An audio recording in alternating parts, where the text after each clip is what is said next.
Episode 07 of Cake Agetus. The name is Lucy.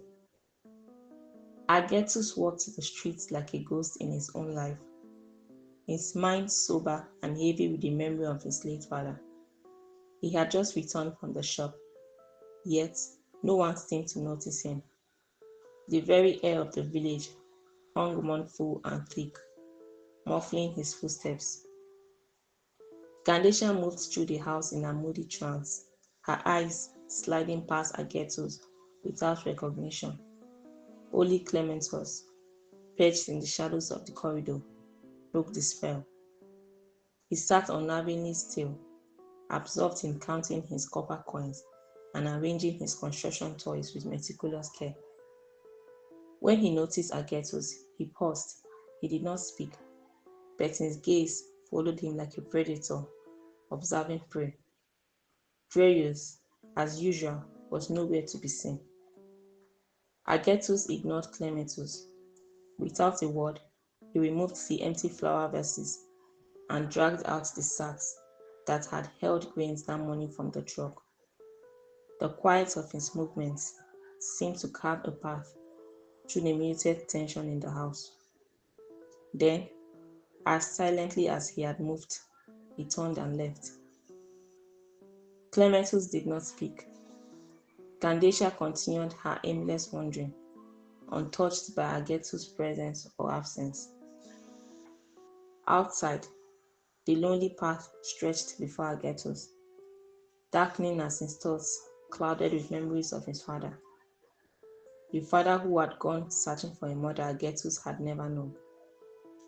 She ran away immediately after your birth, Clementus had often said, his voice always sharp, always mocking. Gandecia never mentioned Agetus' mother, nor did Leopold his father. Some say your mother was a bit crazy, Clementus would add, his lips switching into a smile that carried no warmth.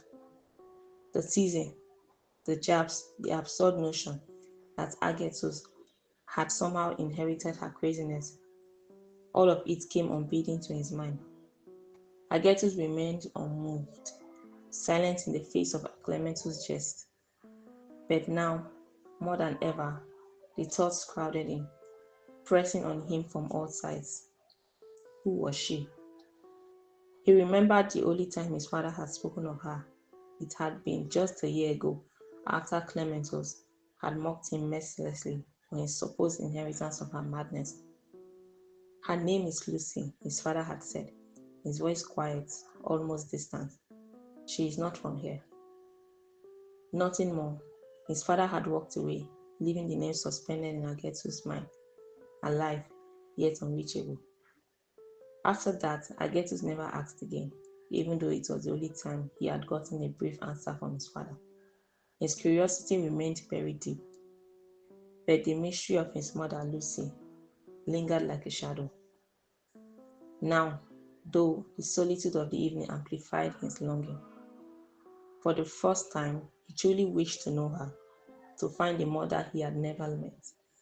He did not know where she was, or who she really was. But with every step, the desire to find her grew stronger. Even Abram's promise to take him in no longer felt sufficient. The evening thickened into darkness as he wandered farther from Ede, the village shrinking behind him. No one called, no one tried to stop him. Only a few silent glances followed him, pitying him from afar. By the time Agetus reached the mountains, the wind had turned sharp and restless, shaking the branches like dry bones. The silence was alive, pressing in from every side, broken only by the faint whisper of a stream or the distant cry of a lone bird. Agetus did not look back. Unafraid, he climbed the jagged peaks, the chill of the night settling deep into his bones. He moved deeper into the shadowed valleys, as if drawn by an unknown voice. Suddenly, the world around him became terrifyingly silent and dark.